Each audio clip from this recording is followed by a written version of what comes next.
The podcast you are about to listen to is not a medical podcast, nor is it designed to diagnose a condition. While there are medical experts on this show, any questions regarding medical care or concern should be directed to a primary care physician. The team at INVAX is dedicated to delivering new, personalized immunotherapy approaches to improve outcomes for people living with glioblastoma and other solid tumors. Leveraging decades of validated research and technologies, INVAX's unique platform is designed to capture a tumor's full antigen signature and use it to stimulate a patient's immune system against remaining tumor cells.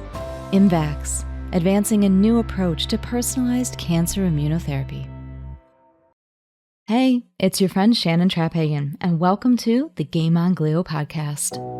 Here we tell the stories of brain cancer and tumor warriors, clinicians, medical experts, and those in the grief and loss community.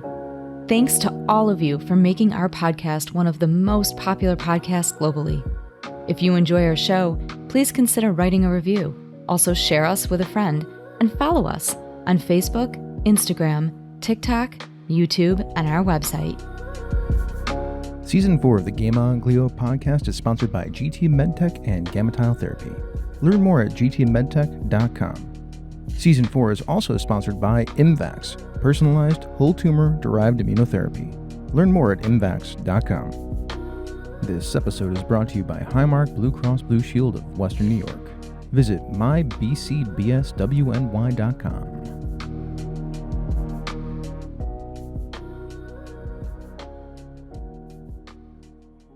I want to talk about anxiety for a minute. Anxiety is the result of stuff happening that creates a sense of doom and gloom. We don't sleep well because there's trouble out there.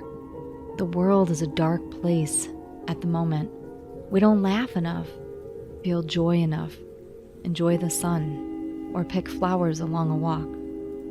Max Lucado once said, "Anxiety is a meteor shower of what-ifs." And those what-ifs create the trouble that we see in the world instead of the joy. It's trepidation in the unknown. Fear screams, "Get out!" Anxiety worries, "What if?" While anxiety and fear are cousins, they're not the same. Fear sees a direct threat. Anxiety imagines one. So, what do you do when you've had a direct threat? When you've had a fear realized? When the thing that you fear most, losing your spouse, has happened? Guess what? Anxiety now traipses in and says, what if it happens again?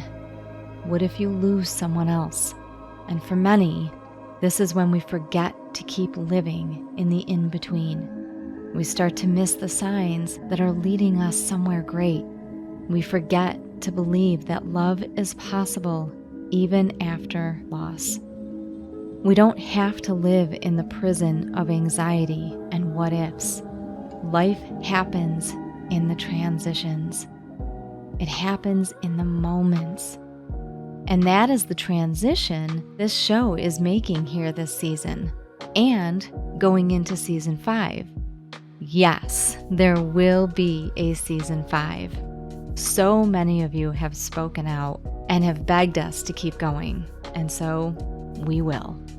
While we will continue to talk about brain cancer stories, education and advocacy, and we will absolutely be sharing grief and loss and caregiving stories, we're also going to start sharing second chance love stories, especially for all of us out there who have lost a spouse to cancer or sudden disease that need hope and a shove to live life in the transitions. With that, I'd like to welcome our guests Annie Kuo and Matt Becker, both of whom lost spouses at a young age, and yet they've found love again with each other. They join us next after a brief word from one of our sponsors. Our time is precious, especially when you or your loved one is diagnosed with a brain tumor or the cancer has spread to the brain. That is why Gametile is here, the only FDA-cleared bioabsorbable implant specifically designed for the brain that delivers immediate radiation at the time of brain tumor removal. No more waiting to start radiation. No more of your precious time spent going to outpatient radiation treatments. With GammaTile, focus on what truly matters: your recovery, your strength, and cherished moments with loved ones.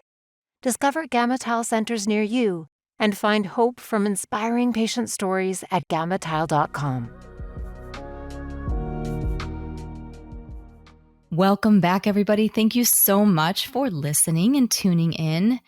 We have some beautiful guests with us today, Matt Becker and Annie Kuo. And I would love to introduce them. I really want you all to hear their stories, so we're going to dive right in. Matt Becker was born and raised in the suburbs of Chicago. His childhood upbringing fostered a love of sports, the outdoors, and a heavy focus on schoolwork. In 1997, 1 month before graduation, he attended his senior prom with his future wife, Michelle. That fall, he began attending Northwestern University as an Evans Scholar. With a degree in computer and integrated science, he took on an internship and later a job in Redmond, Washington, having fallen in love with the area. His high school love, Michelle, moved with him, and then they eventually married in October of 2004. They had their first son in 2011 and their second in 2016. In December of 2019, Michelle was diagnosed with stage 4 cancer and passed away in April of 2021. Also with us today is Annie Kuo, a native Texan and a storyteller who has lived in the Pacific Northwest for the past 2 decades. She split a lot of her high school years between Houston and Bangkok, Thailand, which is very fascinating, and further developed her passion for civil rights in college. She eventually obtained a master's in marketing communications from Northwestern University. Moving further up the West Coast, she made Seattle her home in 2004 with her husband, Victor. Annie has made a career of developing audiences, and she and Victor had their daughter in 2011. Victor died in June of 2020 from a widowmaker heart attack. With him, Annie shared 16 years of marriage, 2 homes, mutual values that included faith, hospitality, and social justice. Since then, she has put a heavy emphasis on community building and being an advocate for men's health, infertility awareness, the young widowed community, and family building legislation. I am so happy to have both of you guys here with us today. I would love to also say that it's through faith and community and shared loss that Annie and Matt met each other and have written a new love story that we're going to be talking about today on the show. So welcome, both of you. Thank you so much, Shannon. It's an honor to be here. Yeah, an absolute pleasure. Thanks. Annie, I'm going to start with you. Tell me a little bit about your late husband, Victor. How did you guys meet? You guys were together for a really long time. And tell us a little bit about his passing, his death. He died from a widowmaker heart attack. What exactly does that mean for our audience?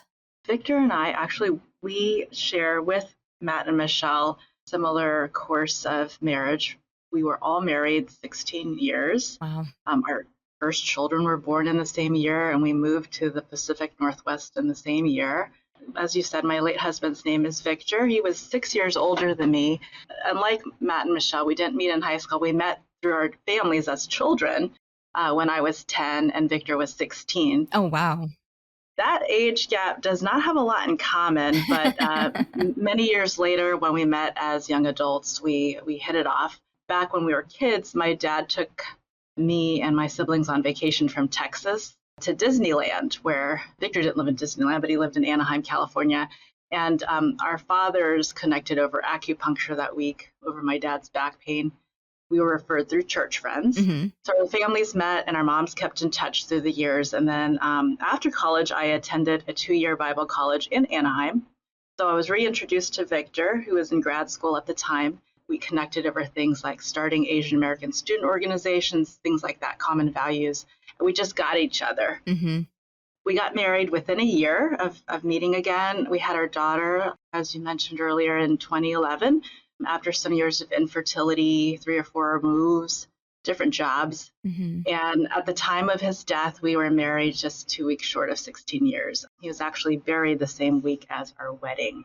Oh, you gotta love and hate the irony of that, right? Right. Yeah.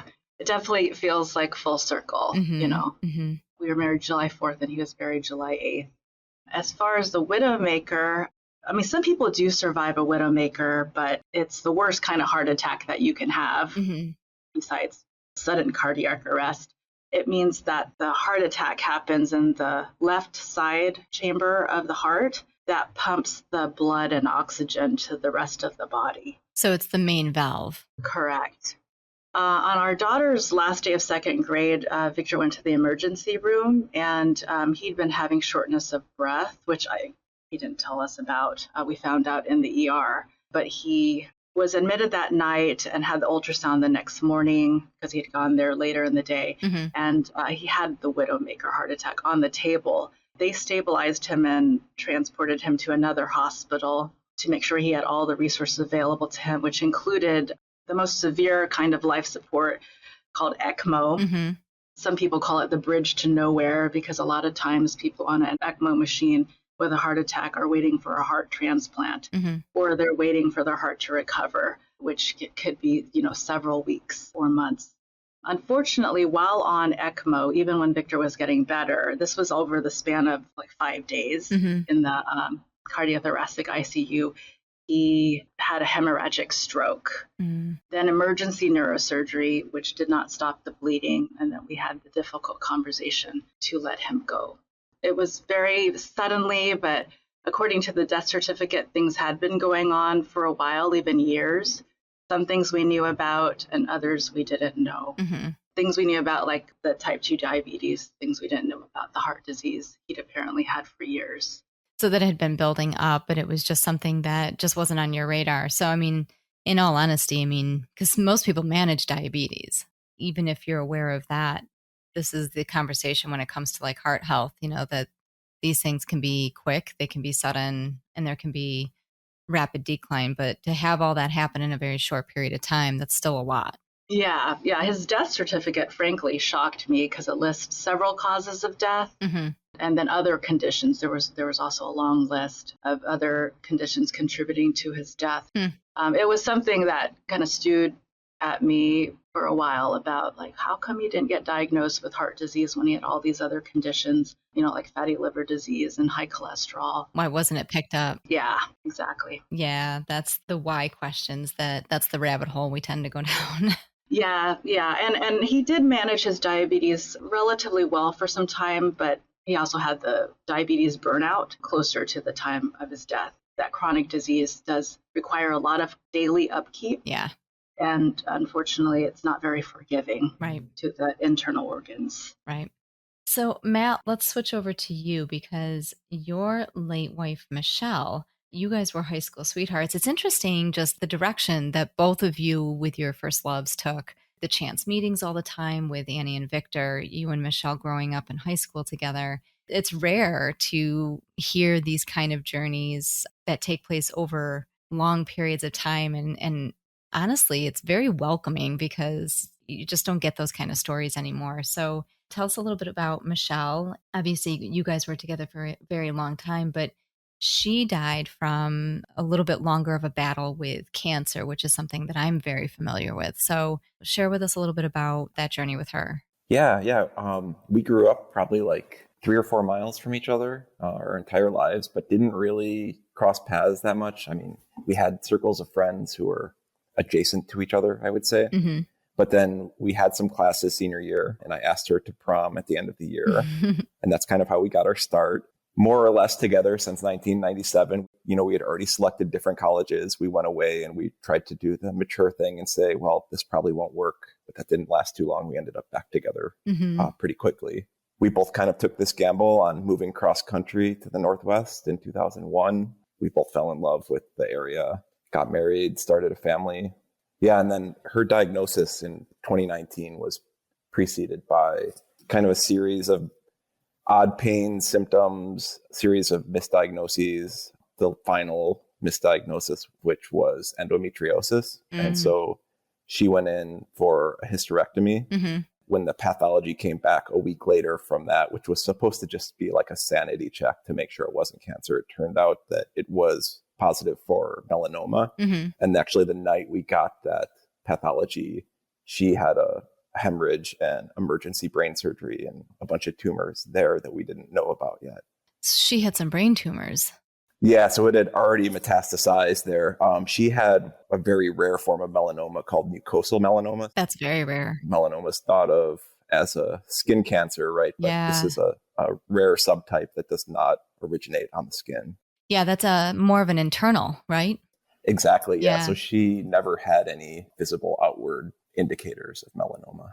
Wow, okay. We were given a pretty dire prognosis when she did survive that first surgery, which was not a given, probably a handful of months. Some of your listeners may know immunotherapy has done amazing things in the last decade plus, and melanoma is one of the cancers that it is best suited towards treating. Mm-hmm. So she actually showed a lot of progress through the first half of 2020, mm-hmm.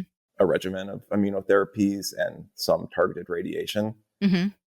to the point where there was a glimmer of hope. I don't think the odds were ever in our favor, right? But it was not terminal in the way that it was kind of presented initially. And then again, later, it did take a swing in the wrong direction, like November of 2020, when some new brain tumors popped up and she became paralyzed in half her body. Mm-hmm.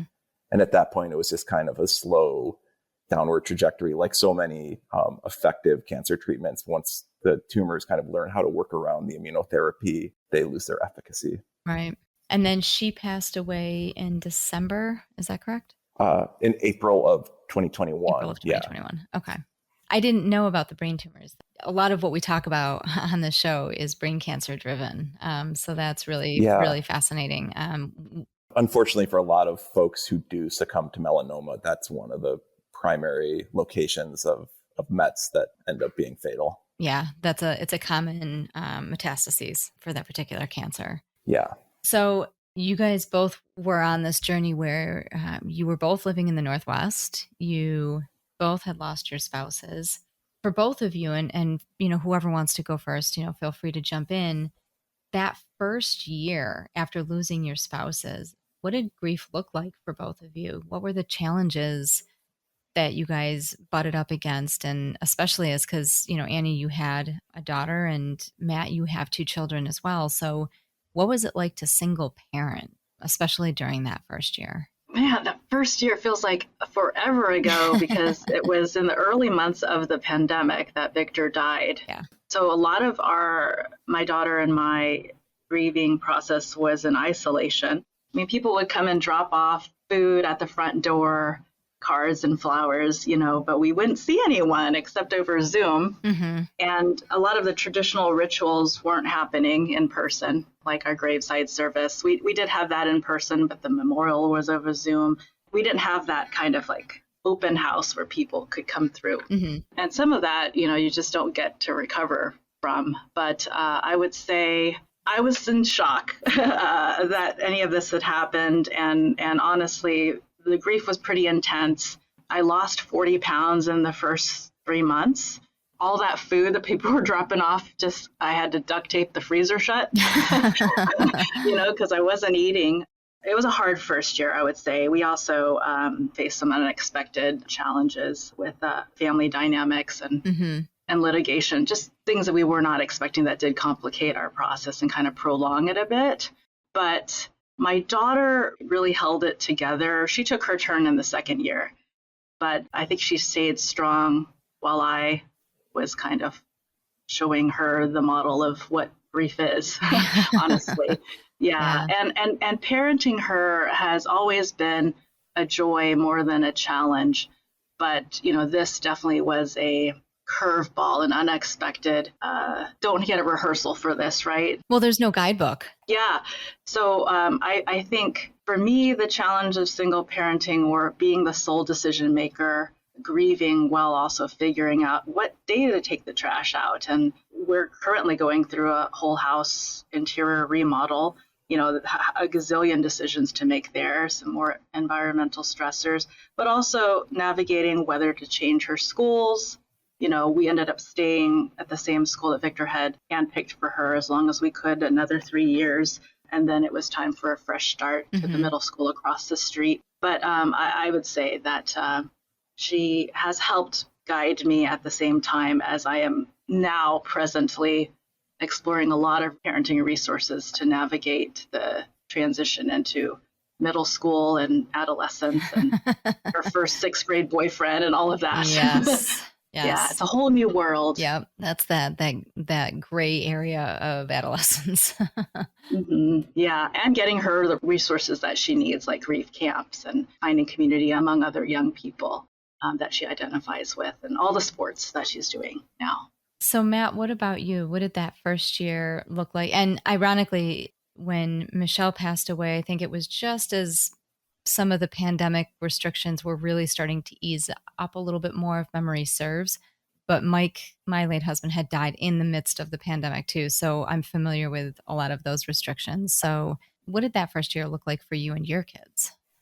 Yeah, it was right around when things were loosening up in some regards. Certainly the hospital where she was confined to for hospice was not loosened up. It was quite a number of hurdles to get even kids and parents and her sister in to see her, like getting special exemptions and such. Mm-hmm. My older son was in 4th grade at the time, and he had just started going back to school every day instead of every other day. In the immediate aftermath, it's really tough. It's trying to finish out the school year, obviously taking some time off, but not wanting to kind of have to redo a whole year or something like that. Mm-hmm. Got him through that. I was lucky enough to be able to take about 5 months off of work. Wow. Which was a godsend. I spent the whole summer traveling with my boys. I will confess it is quite a bit of a blur. Like, I kind of think those 5-6 months are just very different than everything else before or after. There's a lot of missing pieces. If I were to try to write down everything that we did or felt, maybe that's sort of like a self-defense mechanism. I don't know. It's interesting that you paint that picture. There's things that both of you have said that are triggering recall for me in the same regard, like figuring out, what nights to take out the garbage and what responsibilities did Mike have that I now have to pick up. Having those first 6 months, 7 months, 8 months be a blur.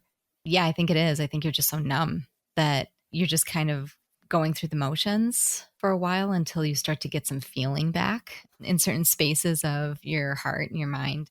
But it's fascinating, with that first year. And, I'm curious, what did the second year of grief look like for you? How did it shift or change? Because I know for me, that second year was way harder than the first year. And I wasn't expecting that. But when I came into the second year, it was almost as if my brain was finally catching up and saying, okay, this really is reality now. And he's never coming back. And so that second year was so much more challenging for me than I was expecting it to be.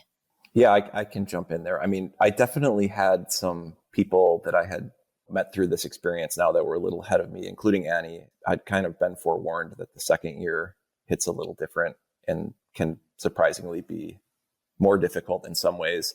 And I felt that to an extent. I mean, certainly figuring out, like having your brain sort of finally sort out that this is the new normal and it doesn't feel normal at all takes some getting used to. But I also found it was a lot easier to find moments, find days of fun where you didn't feel like your existence was completely dominated by this grief. Mm-hmm. Yeah, it was different. There were times that were surprisingly difficult. It still felt like I know some people I've spoken to almost use the terminology like a step backwards. I didn't have that same experience. Okay. And Annie, what about you? Yeah, ironically, this was one of the questions in the first conversation I'd ever had with Matt. He asked me, I was at 18 months post-loss at the point that we met, is this second year harder? And I was so frank. I remember wearing like my little Men's Health mustache mask, and I was like, it all sucks. It's not worse or better. Everything, it's all terrible. With the pandemic context, I have to kind of harken back to that.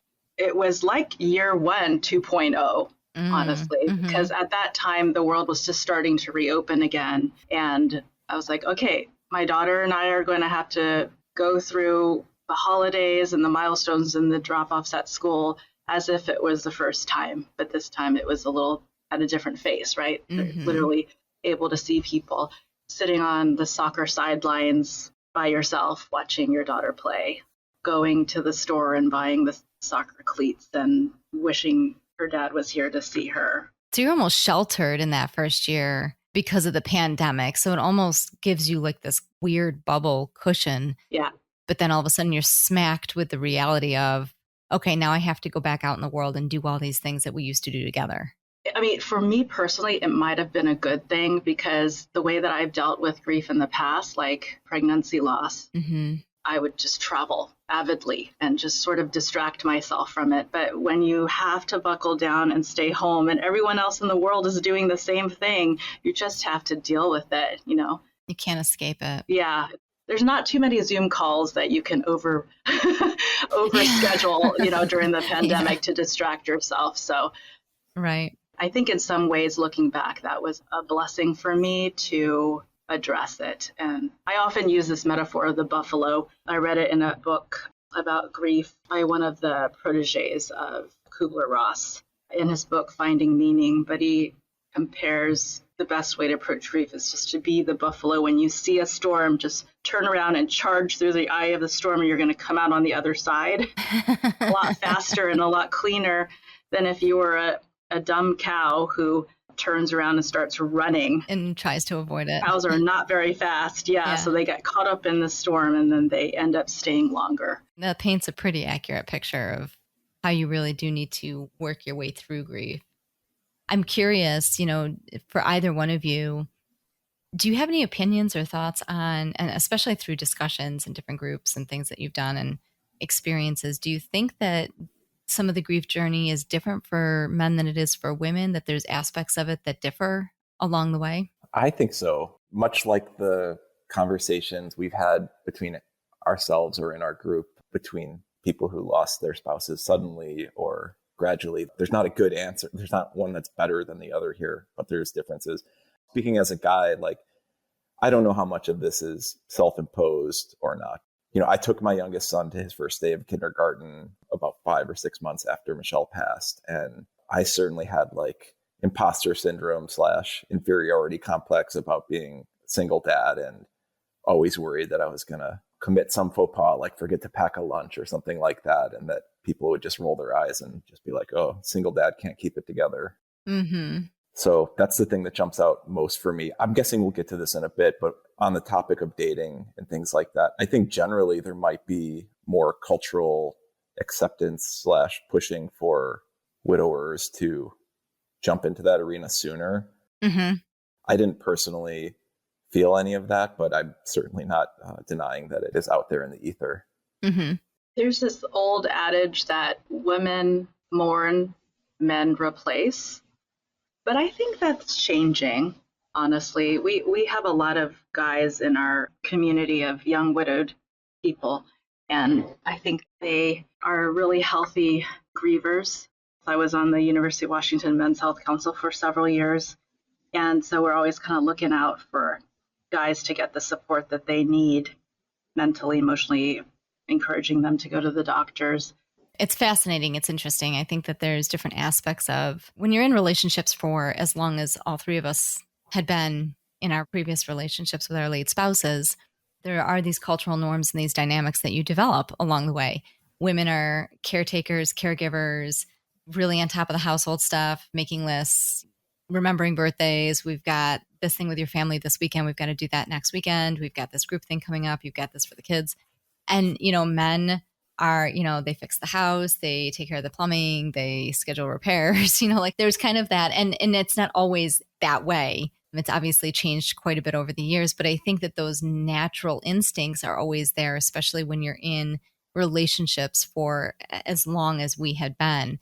When that goes, I think those are the elements that become a struggle. So for men, it's how to be that caretaker, that caregiver, to be a little bit more emotionally sensitive for the kids' sake, you know, or to provide kind of that comfort that that mom would have provided, or if the wife was more of the chef or the cook than the dad was, you know. And for women, it's, you know, I know for me it was, okay, now I got to take care of all the house. I got to fix that drywall. There was a plumbing leak. There's an electrical issue now. Great. How do I do that? Just all these things that crop up that it was like, I used to be able to say, Mike's got that. I take care of this. Mike takes care of that, you know? Yeah. And so Yeah. I think those gaps are where the struggles come in for both sexes, whether the kids are in play or not. I do think that, you know, and we are going to dive into this, I think from a dating perspective, I feel like as a woman, and Matt, you can totally lambast me for this if you really need to, but I feel like as women, it's not the safest environment out there all the time when you are ready to date again, if you're ever ready to date again. And I do think that it's much harder. I feel like it's easier for guys to just go up and say, I would love to hang out with you sometime, or to even if you are a widower as well, even if you've been down that path, I feel like men are a little bit more assertive, where women are like, nope, I'm not. If they really are interested, they'll come up and talk to me, that kind of thing. And so I don't know if that plays into the dynamics of how long it takes. I do think that there's an element of that there, and maybe I'm wrong. No, I think that's fair in general. I don't think I would lump myself in with that cohort of guys who are totally comfortable just going up there and asking somebody out. But I hadn't done that in 25 plus years. So right, none of us had. So what did that look like for you guys? I mean, how did you guys know when you were ready to start dating? Because we're all in a very similar time frame. I have been horrible. I really barely dipping my toe into the dating arena. And Mike passed away in October of 2020, and we were together for 20 years. So how did you guys know that you were ready to even take that step? I'll start. So again, with the differences in how we lost our late spouses, right? I was able to have those conversations with Michelle, and I kind of got marching orders, so to speak. I think there are some people in this community who grapple with what their late spouse would have wanted if they didn't get to have those conversations. Mm-hmm. So that was one hurdle that I did not have to struggle with mentally. I could tell by the way I was in a fog for those first 6 months that it wasn't on my mind. I had kind of, I think, just compartmentalized it to, well, a year seems like a good round number. I'll think about it at a year and I'll figure out what that even means. Mm-hmm. And then I met Annie a little ahead of then and realized that there was an amazing person in front of me who checked every box. And so I thought that this arbitrary designation of a year was kind of silly if I was going to let that be the reason that I didn't see if there was anything here between us. No one gives us a medal, right, when we finish the 12-month mark. Yeah. And the permission to do that. At the 12-month mark, I actually had the opportunity to go back to Victor's gravesite in California. I went to Camp Widow, which is held in San Diego that year, mm-hmm. July 2021. So it was exactly a year after the gravesite service. We hadn't been able to fly up to that point. And I remember a very distinct feeling driving away from his resting place. I mean, like, I have to leave him behind here, It was the first physical reunion that we'd had since that horrible week and the burial. And like, my husband is not on earth. I mean, he's on earth, but he's not living, and I'm alive. Mm-hmm. I'm alive, and I just felt like I have to live. Interesting. I have to raise our daughter. And it was almost an urgency, not so much about dating, but just like, what does it mean? I'm alive, Like a reminder that, oh my God, you almost don't feel like you are, but then all of a sudden just smacks you in the face that I'm still here. I'm still here. Our daughter is still here. Yes. Our, this kid who was only like 8 years old when we lost her dad. And there was this just an awakening for me.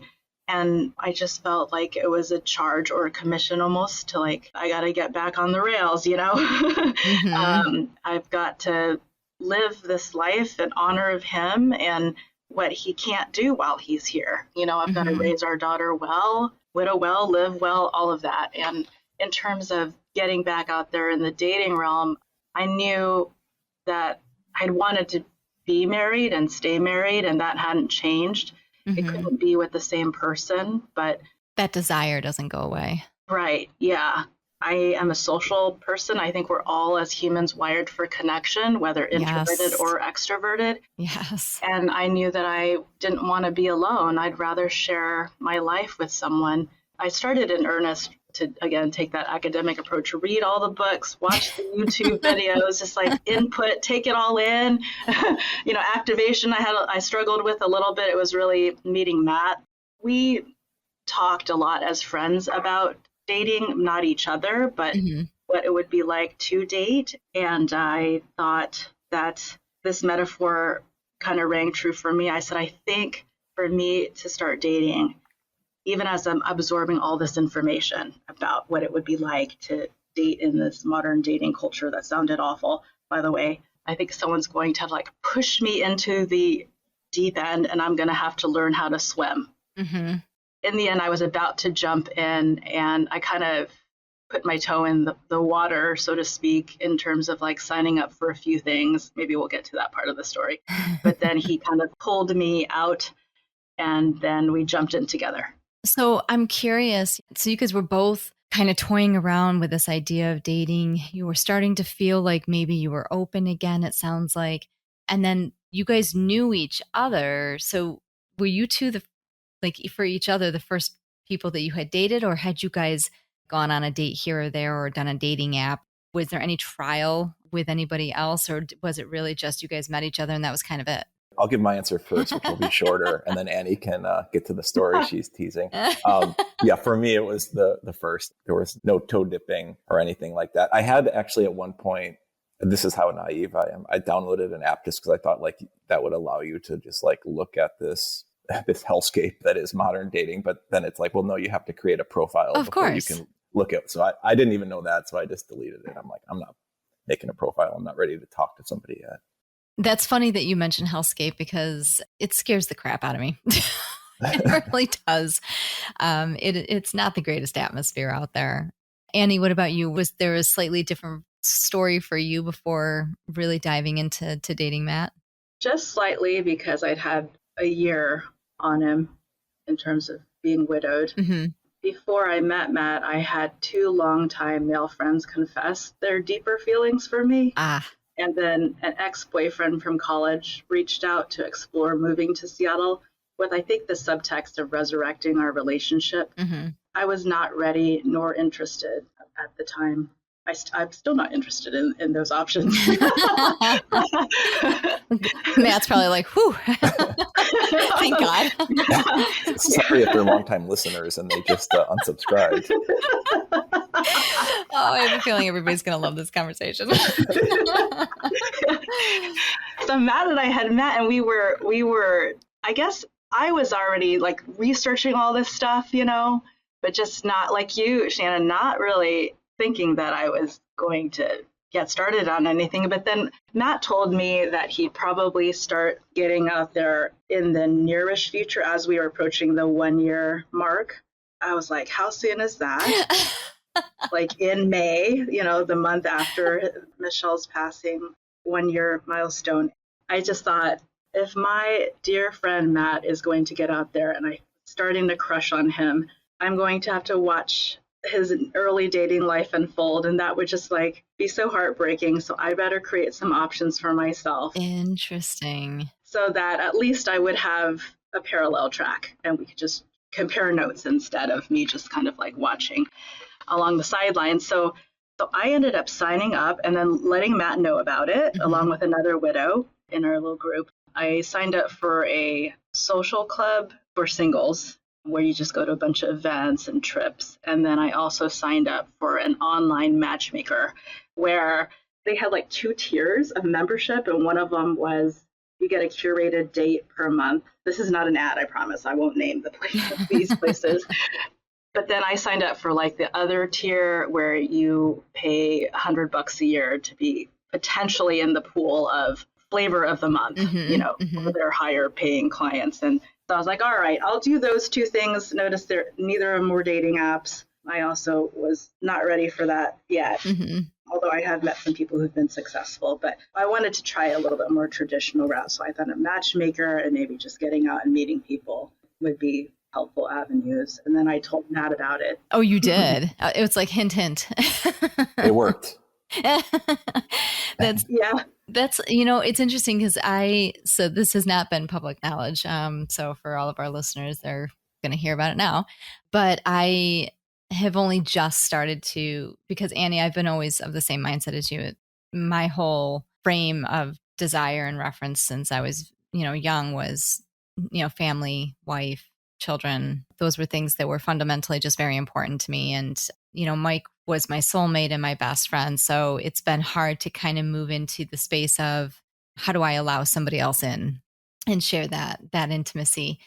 But I know that I don't want to be alone. We're all young, which we need to let listeners know we're all very young, widows and widowers.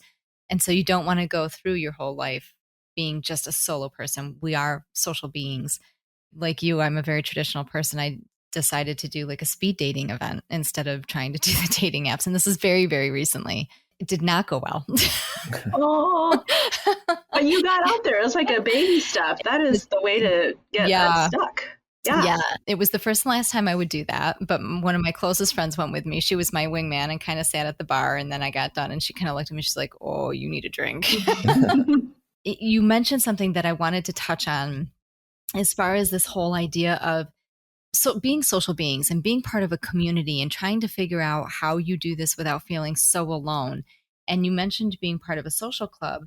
You kind of took that to the next level. So you kind of created this community in the Washington area for other widow and widowers, young widow and widowers that were going through a lot of what you and Matt went through. Can you tell us a little bit about what kind of activities you guys do and what really made you throw yourself into that? Because it really is a big piece of community for you guys. Yes, it's been a lifeline. Matt and I met at the first event of a fundraiser that I hosted while on the Men's Health Council to support our Movember champion who was on the council. We played mini golf at a brewery. At the end of that time, the 12 people who'd showed up, 5 widowers and 7 widows, we looked around and we're like, we should do this again. They all looked at me because I had, hosted that first event. It was supposed to be a one-off, but it turned out that we saw the value of getting together and doing things. There are plenty of bereavement support groups in Seattle. Mm-hmm. You do see a lot more women than men in those groups. And I think that these activity groups do draw men because they are, even when they bond, they're out usually doing something, right? Mm-hmm. Whether they're golfing like Matt and his buddies or watching a game. It does actually draw a good number of men. Mm-hmm. For me, it was the first time I'd ever socialized with a young widowed group of people, men, because you might be maybe found one of them who would meet in these bereavement support groups. And then because of the awkwardness of sharing their feelings with other women, mm-hmm. they'd be one and done. Yeah. But this group has now evolved over the past couple years to 50 of us, which is, both sad and hopeful because we have been finding community with each other and people are connecting to the group because they also see the value of having perhaps their children meet other children who've lost a parent or other widowed people who are Gen X and younger who have just sent their children off to college mm-hmm. and are now looking at an empty nest, alone, or others who are interested in dating again, although we're not a dating club, but we have had people meet and get married already through our group, even some who've met after Matt and I met. That's happened. And we're all adults. So, mm-hmm. we are respectful. I think that's kind of like the ground rule is just be respectful of one another, although people will join for the support of being in community. Is there a name for your social group? Is there like a specific name for it? Yes, we call it Club WID, which is a play on Club Med. And we're the meetup group of a group on the band app called Club WID, which evolved from the Hot Young Widows Club. Yes. That was started by Mo and Nora of that Hot Young Widows Club. So you and Matt were both part of this club, this group. You guys slowly started like a whole kind of cat and mouse kind of game here, started dating each other, finally get together. What were those conversations like? I'm curious because obviously the two of you are together now. As things began to evolve and began to get more serious between the two of you, how did those conversations look about still making space for your late spouses, just making sure you hold space for remembrance and knowing that will always be part of the journey of your life that you've had, but now you're also adding to that with each other. And then what was the conversation also like with your kids as things became more serious between you guys? And Matt, we can start with you. I think we have this baked in advantage to your first question, right? Just when two widowed people get together, there's not a lot of explaining you need to do about how you lost a previous spouse, and that grief is going to evolve, but probably be around for the rest of your life. I don't know. I'll be interested to hear what Annie has to say, but I don't feel like we've had to revisit that conversation an awful lot. There's just kind of like a quiet knowing between us, and we know each other's dates and seasons and when they were going through which challenges, or the date we lost somebody, those types of things, and just being cognizant and respectful of those times. And then as far as the kids, our situation's a little interesting. We'd been hanging out in this group. We'd become great friends. Our kids knew each other from events already. So it wasn't this typical cliche conversation about when do you introduce this new person to your kids, because we already knew each other's kids. It was more about divulging that the nature of the friendship was changing and evolving, and that we were dating. With my boys, this is, a couple months after we've been dating, but I couched it like, hey, I think I like somebody from the group. How do you guys feel about that? And they, of course, wanted to guess who it was. As boys would, of course. That's right. And so that was kind of the tact I took. I've had a very different experience between my two sons in terms of their openness to it, but that's probably a podcast episode unto itself. Yeah, I'm sure. Annie, what about you? And I'm also, curious, as, you guys talk about putting labels on it. That's a curious thing that I would love to hear from both of you. Matt, as you mentioned to the boys, you kind of couched it and then said, I kind of like somebody from the group. As it became an actual relationship, I would love for both of you to kind of, what was it like to actually label the relationship, or say, I have a girlfriend or a boyfriend, or we are seriously, especially because as we get old, you think that that's something that you only label in your 20s, like that's for something that when you're younger, it feels odd when you do it when you're older. Which question should I answer? I know, I just threw a lot right at you. Why don't we start with how you explored that conversation with the kids, and then making space for the past and the present. My daughter asked me if I would get married again very early on, like 2 weeks later. I think she was just trying to figure everything out. She's like, oh, what do they call me? You're a widow. What am I? And she asked if I'd get married again. I was not emotionally ready for that conversation, but I did say, maybe one day I will, and we can talk about that then. But she was interesting. She told me point blank, like a year later, she says, well, I do want to have a father figure again. We were watching a Zoom memorial for another neighbor who had passed away, and his stepson was referring to him as dad. And I remember being surprised at how he wasn't being referred to by his first name, Jerry. And my daughter said, well, when I have a stepdad, I'll call him dad. Although now she's going to say dat for Matt and dad. She'll call him dat. Also, more time has passed, right?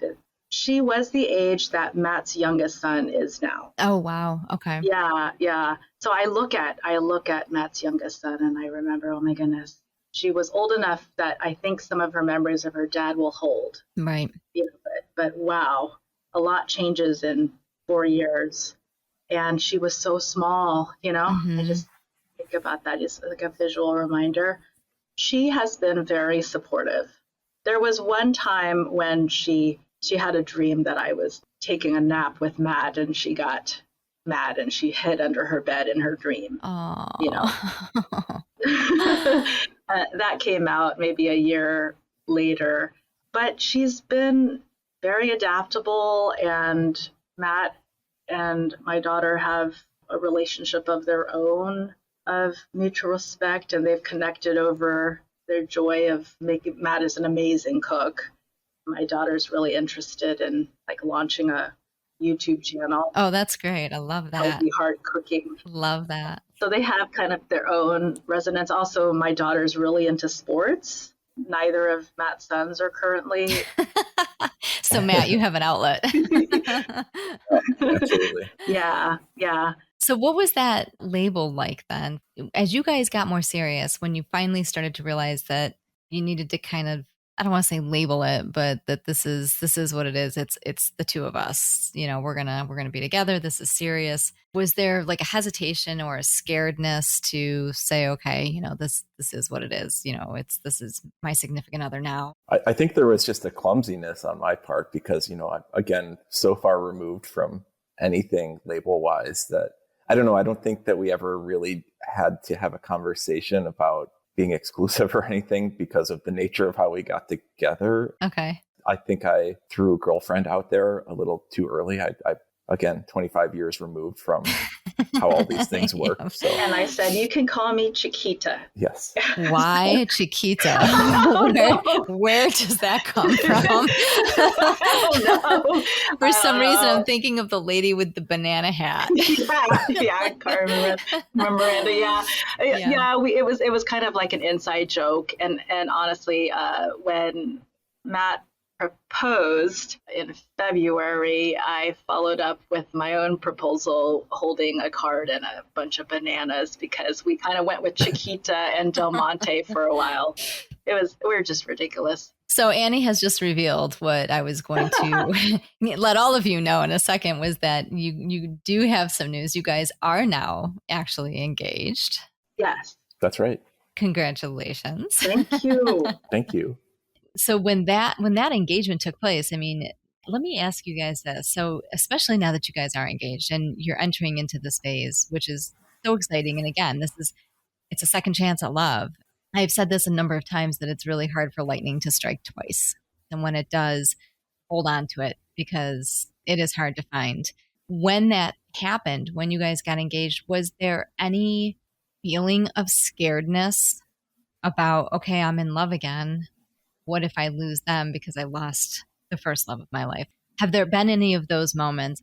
I know for me that fear would be there. So I'm curious, have either of you felt that? I certainly have. I think it predates being engaged. I think number one, just in terms of losing somebody death-wise, I mean, we all have those impulses now after what we've been through, whether it's your kids are really sick and, oh my gosh, do I need to go to the ER or something like that? Just having this fatalistic view of some things that aren't that serious. But I can trace it all the way back to when Annie and I were really good friends, and it was clear that I was starting to fall for her, Mm-hmm. and that maybe the reverse was true. It's like I had a huge fear of like screwing up this friendship that had come to mean a lot to me over a series of months. So I think that is like a very pervasive impulse that we kind of have to be mindful of in our boat. Mm-hmm.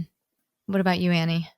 This has been uttered between Matt and I. I have literally said to him, I'm already sad about you dying. Mm. I've joked that I'm going to help Annie start her own line of Hallmark cards with all these.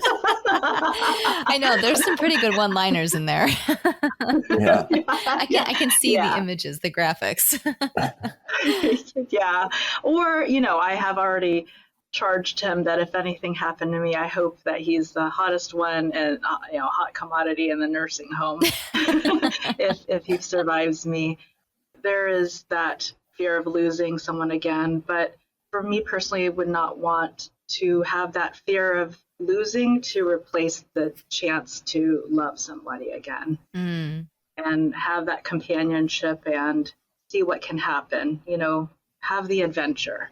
I think that the fact that we've lost somebody has helped me personally to embrace the cycle of life, that death is death and taxes, right? Oh, yeah, I've heard that phrase before. They're the only certain things in life. And honestly, life is no longer linear for many of us. Mm-hmm. And that linear path this is from a book. It's not a talk with Annie if I don't quote a book somewhere. I've gotten the trend. I've picked that up. Yeah. Some stat or some book, but Life is in the Transitions is a great book, and it came out in 2020, and he's a storyteller as well. The author talks about how we are not living this linear path, and that we actually have to be ready for, kind of like a life disruptor every 2 or 3 years now, whether that's a move or a loss of someone or divorce, change of employment. Yeah, that's really fascinating. It's almost like they're saying to live life in between the lines, in between those transitions. Yes. And life takes a very different shape for us now. it's different for everyone, but we just have to be adaptable and resilient and embrace that change will happen. And it's up to us to find meaning. That's powerful. So let me ask you guys this. I have two final questions for you. The first is Matt was mentioning realizing he had feelings towards his friend, Annie. And you guys both realized there was this inclination there. As you guys were kind of getting into this idea of dating again and realized there was an attraction towards each other, how did you learn to trust those feelings without putting up a wall or getting scared or starting something and then pushing it away? Because I can see that instinct. I've talked to a lot of other widows and widowers where that became a trend for a while, where it took a really long time to say, okay, I need to be able to dive into this and not just immediately instinctively put this wall up and say, no, shut that down. I had been working with a therapist and things like that. And when I brought up impulses like what you described, I think what I was helped to conclude is like, you've already been through hopefully the hardest thing you'll go through. Like, it's not like there's going to be a life devoid of paper cuts ahead. You need to take some chances and risk putting yourself in a position of getting hurt again if you want to live a life with meaning instead of just being kind of holed up and living in the past for however many years you have left. Annie, what about you? I would say that Matt is exactly what I needed to trust. Mm. And not just Matt, but I'm a Christian. I believe the Lord, his word is true. He says that he will defend the widow and the fatherless, and he's got our back.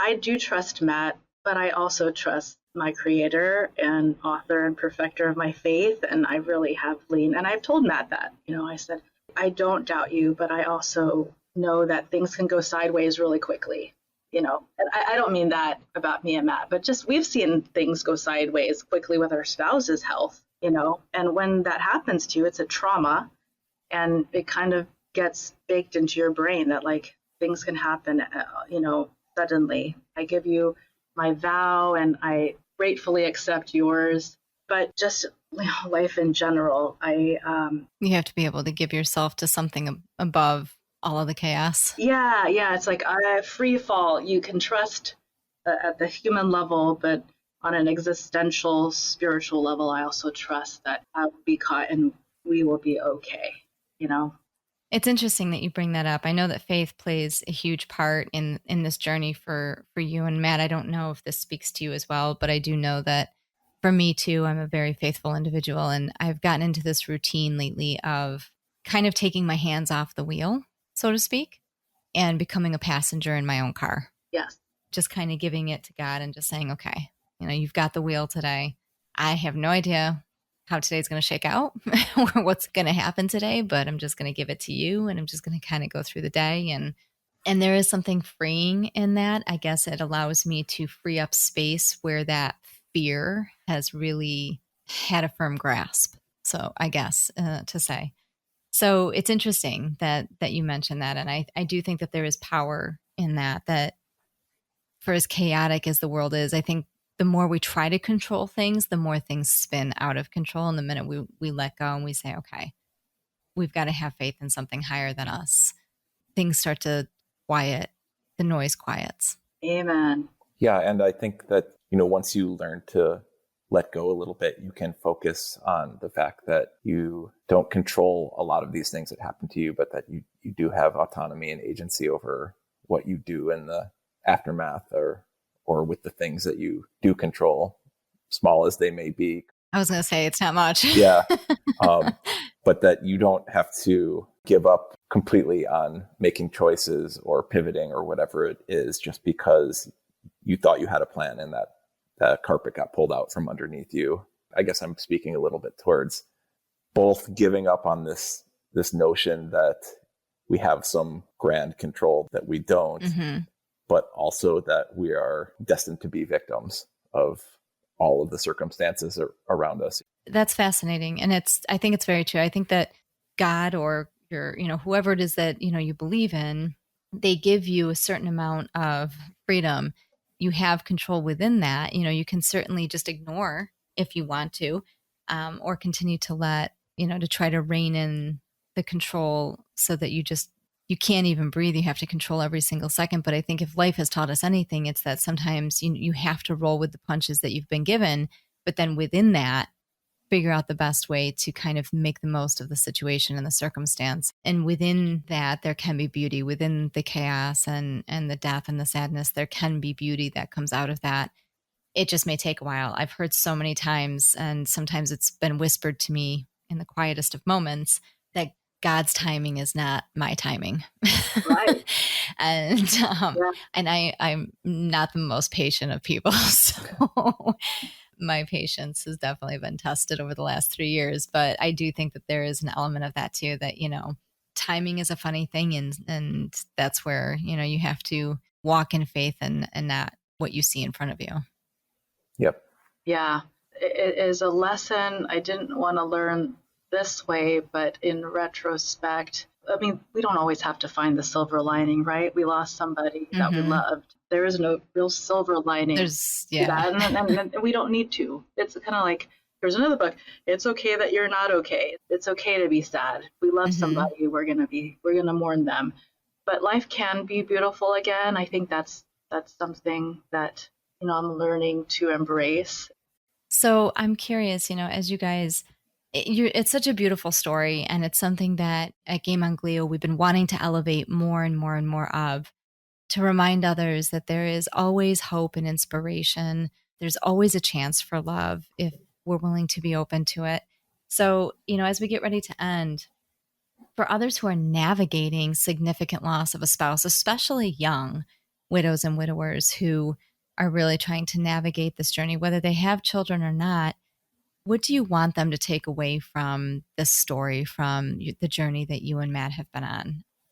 Broadly speaking, I don't want to presume that finding love again is or is not the right choice for any particular person. But I think more broadly, challenge yourself to not be defined by what's happened, to understand that for better, sometimes worse, a fundamentally different person having gone through the experience of losing a spouse, and that there is more to do in this life. I mean, it's up to you to decide what that is, what that entails. I think the thing that seems most scary to me are these stories of people who just become a recluse and can't move on, is such a loaded term, but they can't put one foot in front of the other in any meaningful way in any aspect of their life. It's really a shame if there's sort of two or more victims to an untimely death instead of just the person we lost.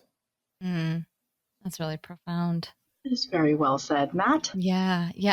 Every once in a while, I'm good for one. That was his one, right? Yeah. He's good at encapsulating things. I don't know if I could have said it any better, honestly. We definitely still feel very lucky to have found one another. There is a real beauty in how we met and what we share. I would encourage the listeners to take baby steps into your new life.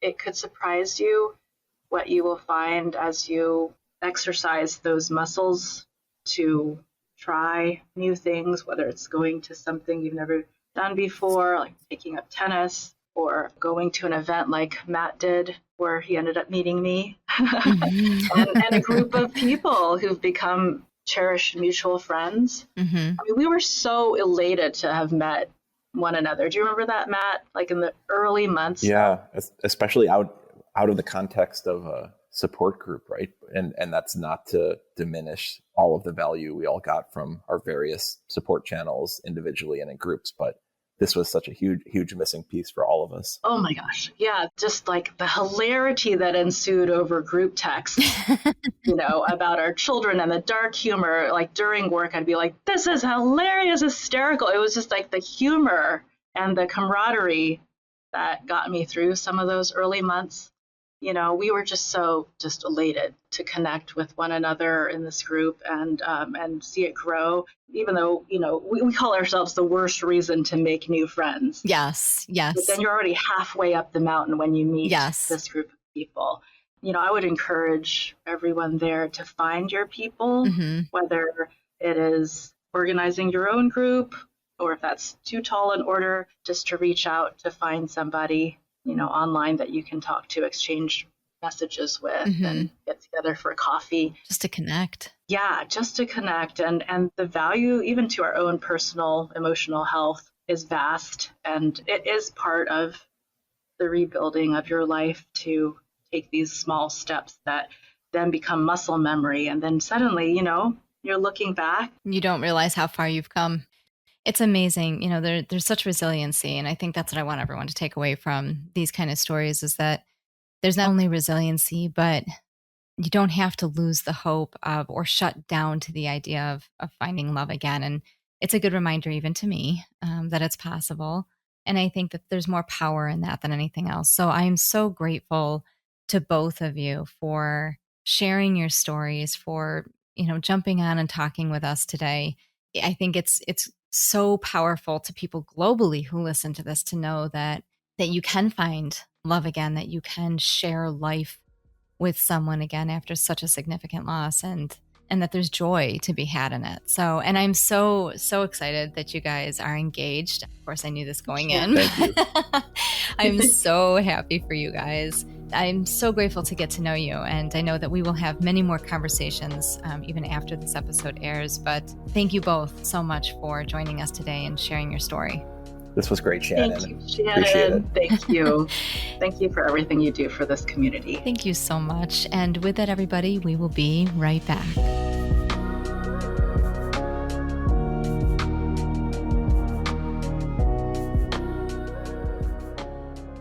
A proud episode sponsor for the Game on Glio podcast, Highmark Blue Cross Blue Shield of Western New York has helped millions of members since 1936 lead healthier lives. As a community-based not-for-profit health plan, Highmark Blue Cross Blue Shield invests millions of dollars each year to strengthen and enrich the health and quality of life in Western New York. Highmark Blue Cross Blue Shield provides a wide variety of health and wellness initiatives, including free fitness classes and farmers markets throughout our community all year long.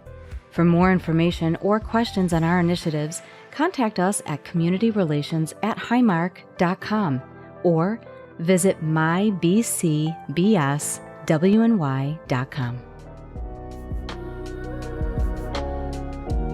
You've been listening to the Game on Glio podcast, the podcast that is designed to educate, advocate, and tell the real stories of those walking the journey of brain cancers such as glioblastoma and grief and loss. Like what you hear? Share us with others. Follow us on Instagram at Game on Glio Podcast, Facebook at Game on Glio, or visit our website or YouTube channel. You can find us anywhere podcasts are played.